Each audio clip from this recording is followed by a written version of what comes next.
Sur chaque étage, vous avez 8 salles d'opération qui sont numérotées de 9 à 16. Elles ont à peu près 5 mètres carrés de plus que la surface actuelle. Idéalement, une salle pour de la chirurgie spécialisée, on dit qu'il faudrait avoir des surfaces disponibles en salle de 50-55 mètres carrés. Ici, on se retrouve dans la pré-salle d'intervention. Donc le patient va être acheminé avec son lit ici, et la table d'opération, on va la sortir de la salle d'opération pour installer le patient sur table. Ici, vous aurez le matériel où le chirurgien va pouvoir se laver les mains. Alors, on va rentrer dans la salle d'opération. Tout de suite, vous voyez que l'idée, c'est vraiment d'éviter un maximum d'avoir des accessoires roulants avec des câbles d'alimentation qui sont entre le patient ou l'équipement et le mur. Et c'est pour ça qu'on a fait le choix d'avoir des bras articulés, 2 bras articulés dits anesthésiques, qui permettent d'avoir une alimentation électrique et alimentation en gaz et accès informatique.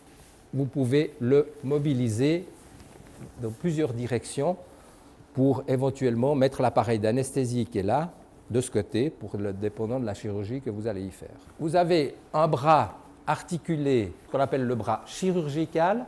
Vous voyez au plafond, ces zones bleues, c'est ce qu'on appelle le flux laminaire, qui va délivrer un air filtré avec un minimum de turbulence. Nous avons fait le marquage au sol qui correspond à la surface du flux laminaire. Tout ce qui se passe chirurgicalement devra se faire dans cette zone anthracite.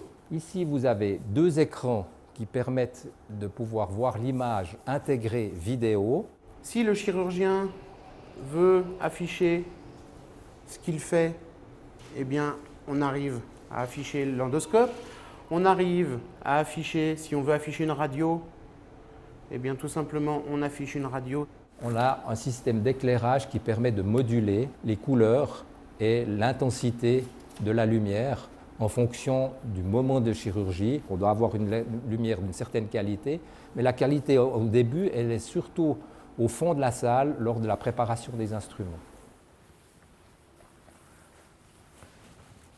Là, je vais juste vous montrer l'arrière du décor, en fait, qui nous permet d'avoir une ventilation, une alimentation électrique, une alimentation informatique et du système vidéo accessible depuis l'extérieur de la salle d'opération. Ici, on se trouve derrière la salle 9, la ventilation, et là, une armoire qui concerne tout ce qui est informatique et système vidéo.